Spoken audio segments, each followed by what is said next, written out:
Let's bring in Jonathan T. Gilliam, former FBI special agent and former Navy SEAL. Jonathan, great to have you as always. Heard that hearing information, testimony there. Are you confident that this hearing will be the start of real, tangible, major steps to combat what is America's #1 adversary in the CCP? Well, in one simple word, no. I don't think it's going to make a big difference, and I'll tell you why. First of all, that soundbite that you just played from McMaster's, when he's talking about their perception of us could be a problem, well, he needs to realize that old saying that I learned in New York when I was in the FBI, that perception is reality, is absolutely true. And as we know, that nothing new is going to be found in a committee hearing about China. I find it very interesting when people who supposedly have all this experience, including the Republican Representative Gallagher, who's in charge of that committee, who was a Marine in the intelligence unit in the Marine Corps, that these people who have these higher degrees and this higher understanding about China have to have a committee to try to figure out what's going on, when I can ask almost any American what China's doing, and they know already. So these committees are a lot of talk, and the very fact that their purpose, or one of the basis of this is bipartisanship. If the Democrats wanted to do something about China, they've had over 6 years of slamming Trump and concentrating solely on Trump. They could have put in even a little bit of concentration on China, and things probably would have changed. But they didn't do that. So I don't think bipartisan is going to be the name of the game in this issue. So if you don't think the committee hearings are really, I mean, it doesn't seem like you think they're going to do much. If you were in control and in charge of trying to reel China in, what would you do? Well, I'd be having meetings behind closed doors. Real experts, and by real experts, I'm talking about people who work for the CIA, men and women who work for the FBI. I know the FBI is a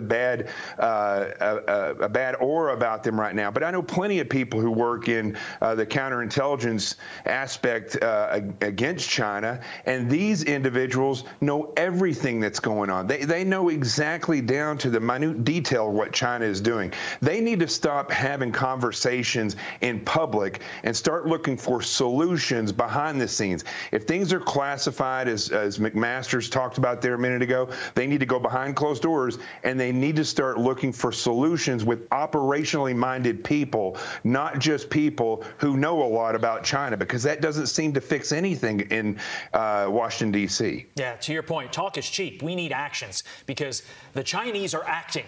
We're sitting here on our hands. Meantime, House Oversight Committee says the Treasury Department is obstructing its probe into the Biden family's business dealings. Chairman James Comer now calling on a top Treasury official to testify, saying, quote, given the amount of time that has passed since our initial request and Treasury's inability to provide a projected time frame when these suspicious activity reports will be produced, the committee believes Treasury may be delaying its production to hinder our investigation and operating in bad faith. I mean, look, Comer's been on this program for months talking about we got to get Treasury, we got to get these documents from Treasury, yet no documents. Is this stonewalling, Jonathan, a clear sign that Treasury knows that these documents are a real bad look for the Biden family? Listen, anybody that's in an executive position in Washington, D.C., in any of these agencies favors the Democrats. And this is a real problem, and this is another example of this longstanding issue with people at the top of these agencies that would crush you and I if they saw that we had a certain amount of suspicious activity reports, or they thought we were doing something illegal. They'd come after us in a millisecond. But yet the people at the top are so political that they refuse to go forward and look at the Bidens. And again, just like we were talking a second ago about China, talk is cheap. We could take the case with Biden and Hunter Biden, Joe Biden, his brother, and we could give it to any sheriff's department in the United States, and they would probably, and a prosecutor that was hard charging, they could probably have already finished this within the first 2 months of this calendar year. It just comes down, all of this stuff, Todd, it comes down to the fact that Washington, D.C. does not move forward. They just talk so that people can get reelected, and that's it. Jonathan, AG Merrick Garland is going to be appearing before the Senate Judiciary Committee. It's an annual meeting, an oversight hearing this morning. It can be pretty rough for him, especially considering the claims of weaponizing the DOJ, not to mention the Trump, Biden, and Pence classified documents. What do you think is going to come out of this? Do you think it's going to be rough for him? You're just hitting this is the third thing. I don't think anything's going to come out of this. Again, you know, here's where I do believe that congressmen can actually get together and make a difference. They have to stand together. The Republicans have to stand together, and they have to stand against the left, who these Democrats will come in and they'll try to push back on this. The Republicans have to do the same thing that the Democrats did for the past 6 years. They have to play hardball, and they have to push forward and show the American people how incompetent this attorney general is and how criminal he is.